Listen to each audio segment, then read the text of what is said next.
The final totals from the midweek blizzard, how it affected a major campus expo, and a spotlight on one of the biggest events on campus each year. You're watching Bison Information Network News.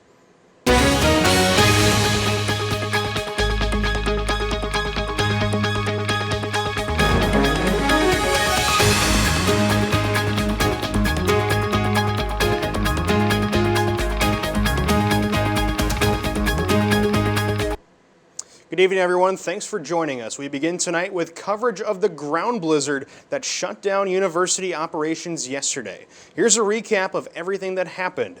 Hector International Airport received only 0.2 of an inch of snow, but wind speeds in the area reached over 50 miles per hour. From overnight Tuesday until about 10 a.m. Wednesday, the temperature had dropped by nearly 40 degrees. The wind chill experienced a 60-degree downturn. Driving on rural roads were not advised all morning, and Interstate 29 was closed in North Dakota statewide. As the day progressed, driving conditions improved, but temperatures continued to plummet. Later, we'll have an update on what type of weather to expect in the upcoming week. This midweek blizzard forced the second day of the Spring Career Expo to cancel after the first day went as planned. Originally scheduled from 10 a.m. to 2 p.m. at the Fargo Dome Wednesday, the decision to cancel took place when the university decided to close Tuesday night. The second day of the expo will not be rescheduled. As an alternative, the NDSU Career and Advising Center is inviting those interested in short-term jobs to attend the part-time and summer jobs fair on March 31st. Today is Giving Hearts Day, one of the largest charity events in the upper Midwest. More than 500 charities in the region participate every year. This day encourages donations to local nonprofits not just today, but all year. Anyone with internet access or card payment are able to donate and can do so by the end of the day today. Millions of dollars have already been raised today. This weekend marks the 94th Little International put on by NDSU's Saddle and Sirloin Club. I had a chance to speak with one of the royalty of the event to learn what it's all about. So this whole Little International event that Saddle and Sirloin's putting on, it's not just a one-day thing. Take us through a little glimpse of what life has been like for you and the whole club this week. Yeah, so this week, obviously, we all started sending out text messages on Monday saying Happy Little I Week. It's our favorite holiday. So I had a lot of grocery runs I had to do to get some goodie bags ready for contestants, ice cream, all the food that kind of just keeps us rolling for the week. And then yesterday we went to Shepherd Arena at 4 a.m. and started doing Streamer Day. So that's kind of another tradition that we do. And we didn't get out of there until about 10 p.m. So we hung 58 miles of streamers. And then today we have football and the chips to celebrate the chips going down in the arena. And just a lot of fun activities going into tomorrow and Saturday. So then take us through what exactly, just give us like a basic run through of what this whole thing is for those that may not know. Yeah, so Little International is our Saddle and Sirloin organization puts on a livestock show every year. So our what it kind of consists of is Friday we have our judging contest where we have 4-H'ers and FFA members from across the state of North Dakota coming and judging livestock and other kind of events. And then Friday night we have our banquet, which is where we celebrate our agriculturalist of the year. So that's the kind of person in North Dakota agriculture that we believe we want to celebrate for that year. This year it's Ray Herbley, so we have a banquet for him on Friday night. And then Saturday is the show, so we have our students, about 100 students showing either beef, dairy, swine, or sheep. And then there's also a ham auction where students were able to cure a ham, and the top 10 are in the auction. And then there was a public speaking contest as well. Sounds like a lot of fun. So you have that crown on. You've been named queen this year of Little International. What does that mean to you to put that crown on, this cool-looking leather sash as well? Yeah, so, I mean, this has been going on for 94 years. So to be kind of that little snippet, that queen for 1 year, is an amazing opportunity. I was very humbled to be nominated and then, of course, to be voted on as royalty. So it's been very busy, a lot of publicity things, but a super fun experience as well. And as well, like, just with this whole thing, what does it mean for you to just be part of the whole thing, not just, maybe as only queen at this point? Yeah, so even our theme this year is speaking our truth. So obviously there's a lot of controversies that can happen in agriculture. Even now it seems like there's more and more with the use of social media. So just kind of honing in on going back to our roots and kind of celebrating those who inspire us in our industry. So just to be a part of that is amazing. Is an amazing experience. And any final details you want to share for us for the big show tomorrow, Saturday night? Yeah, I guess just stop on out Saturday on the 15th. We have our morning show, which is at 8 a.m., and then we have our evening show starting at 5:30 p.m. For additional information on all of Little Eye, it's available on NDSU-saddleandsirloin.com. An update now to a story local news outlets broke in January. The Loaf and Jug near campus that abruptly closed is getting its roof fixed. In late January, the building put up closed for structural repair signs and initially did not comment on the reasoning. Now a building permit has been placed on one of the front doors, and crews are working to repair the roof because of snow damage. There's no timetable yet for when the building will be back up and running. Fargo has 3 other Loaf and Jug locations. And now let's take a look at the upcoming weather here in the Fargo-Moorhead area. We've somewhat recovered from our bone-chilling weather we had yesterday, topping out around 0, but it was still unpleasant to walk through despite the clear skies. The wind will pick up overnight and temperatures will remain pretty frigid. Now over to our 7-day forecast. A brief warm-up will take place starting Friday, but high winds will return to the region to kick off President's Day weekend. A high in the mid to upper 20s is expected Saturday, but will drop back down to lows around 0 all through next week. Sunday and Monday have forecasted lows of exactly 0, in fact. On the bright side, snow is less likely to hit our area this week than it was last week, and the potential for sunny skies is much more than it was last week as well. By the time Thursday rolls around, we should see a much more sizable warm-up as February begins to wind down. Up next on Bison Information Network News, time is running out. The deadline to apply for Bison football tickets in Oregon this year. And a popular pancake feed is back in town this weekend. An unprecedented assault upon the independence of the Justice Department. That's what outraged Democrats are calling President Trump's public confirmation of an intervention by the Attorney General in the federal case against the president's longtime friend Roger Stone. Andy Rose has the latest. Roger Stone was treated horribly, and so were many other people. Their lives were destroyed. I want to thank the Justice Department for seeing this horrible thing. President Trump confirming the Justice Department intervened in the federal case against his longtime friend Roger Stone and publicly congratulating Attorney General Bill Barr on Twitter for taking charge of a case that was totally out of control. I didn't speak to him, by the way, just so you understand. They saw the horribleness of a 9-year sentence for doing nothing. Now Barr has agreed to testify before the House Judiciary Committee next month, giving outraged Democrats a chance to press him on the Justice Department's involvement in Stone's case. The president's henchman, his political operative in this prosecution, causing the resignation, bravery of career prosecutors, is simply the end of the line for him. Even close Trump allies aren't falling in line with the president on this one. I don't think any of us should tweet about an ongoing case, but it's certainly up to the discretion of the judge. Even with all of the prosecutors on his case gone, Roger Stone's fate now lies in the hands of federal judge Amy Berman Jackson, who has now denied Stone's request for a new trial. I'm Andy Rose reporting. NDSU football fans looking to book a Labor Day trip to Eugene, Oregon are already running low on time. The deadline to request tickets is tomorrow. An online form must be submitted by 5 p.m. tomorrow, and those awarded tickets will receive an email on February 21st. The cost is $54 per ticket plus a small fee, and travel packages for the game are also being offered.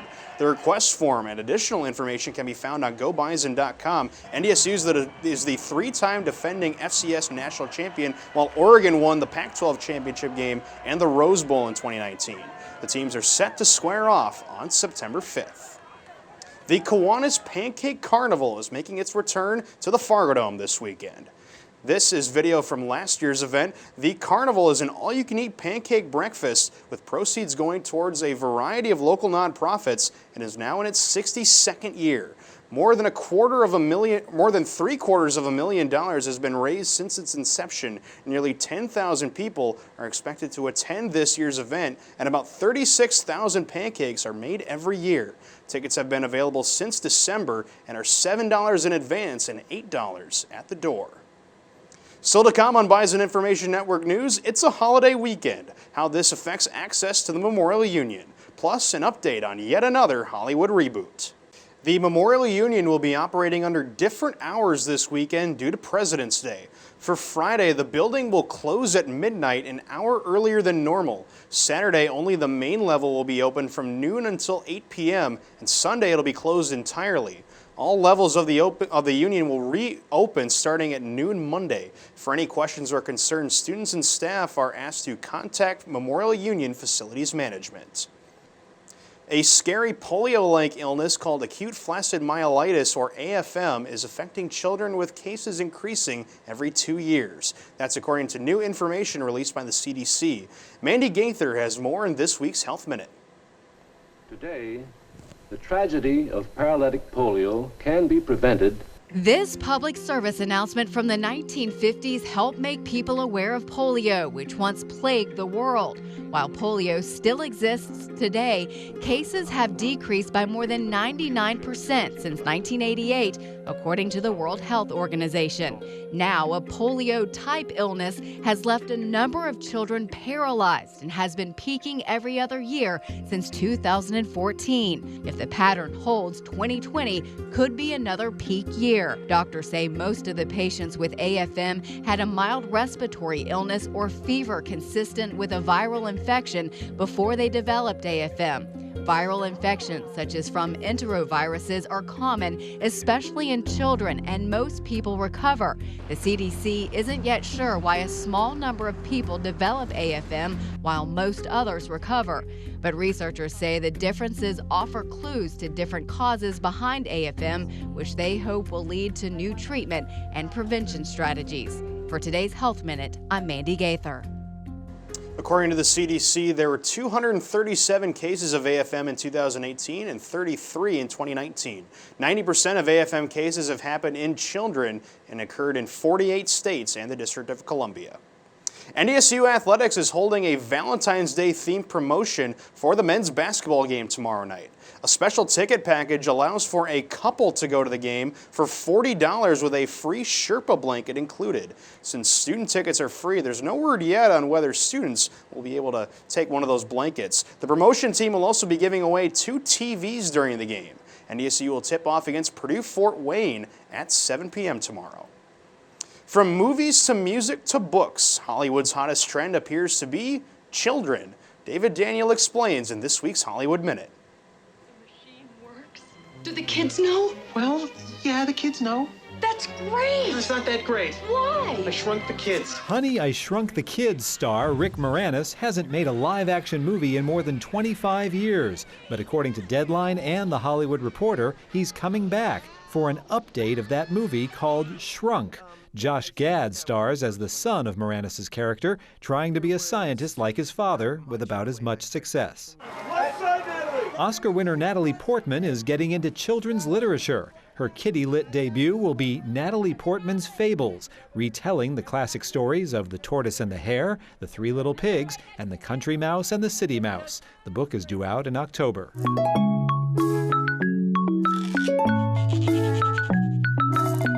Recognize the tune? You should. It's a smash hit that topped the charts, won a Grammy, and was the first song streamed more than 2 billion times on Spotify. It's Ed Sheeran's Shape of You, and now it's a lullaby with a quite literal shape-filled video.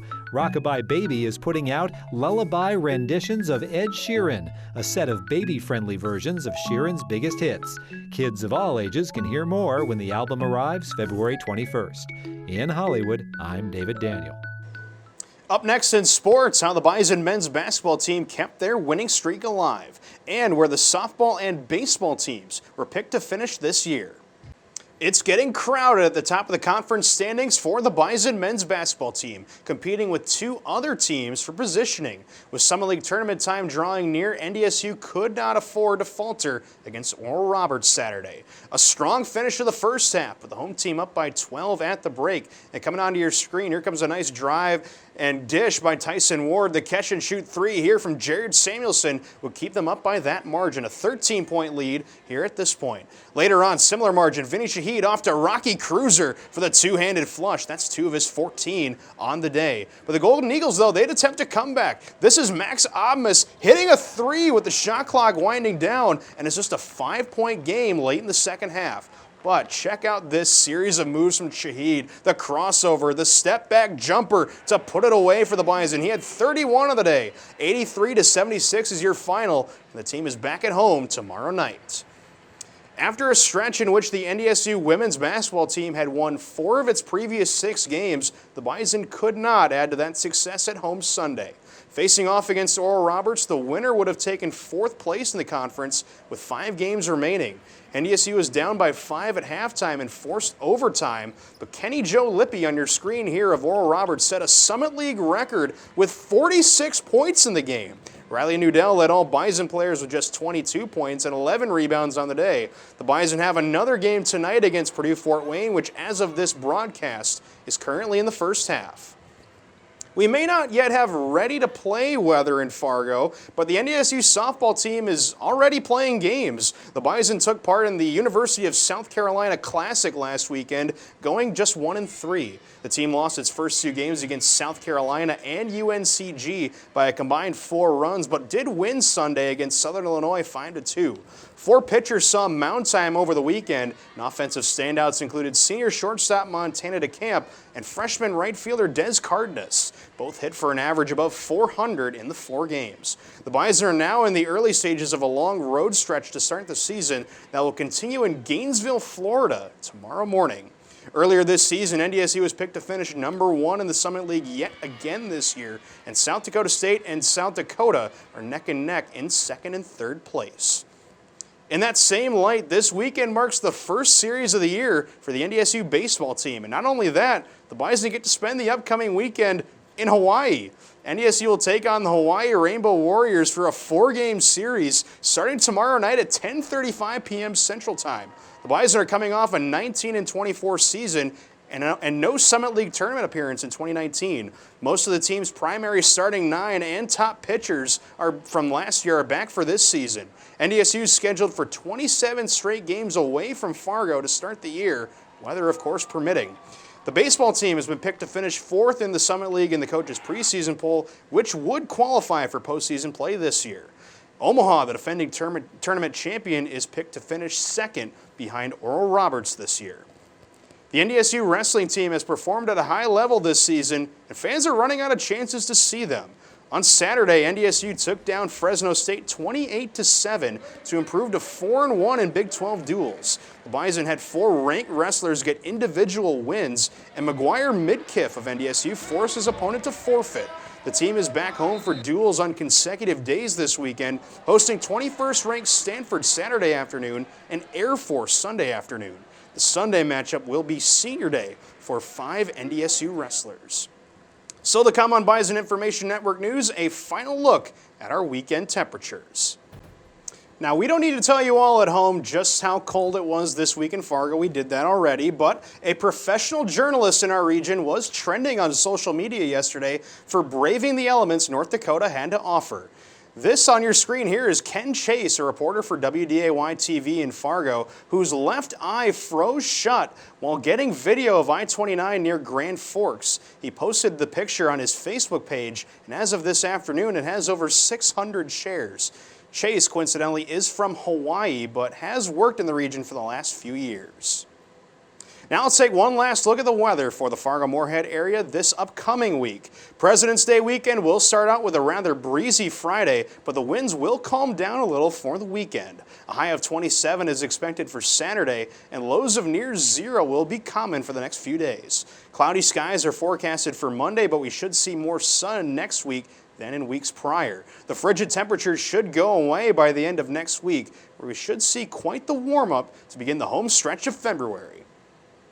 And that is our news, weather, and sports from all of us at Bison Information Network. Thanks for watching. We hope you tune in next week and have a wonderful rest of your evening.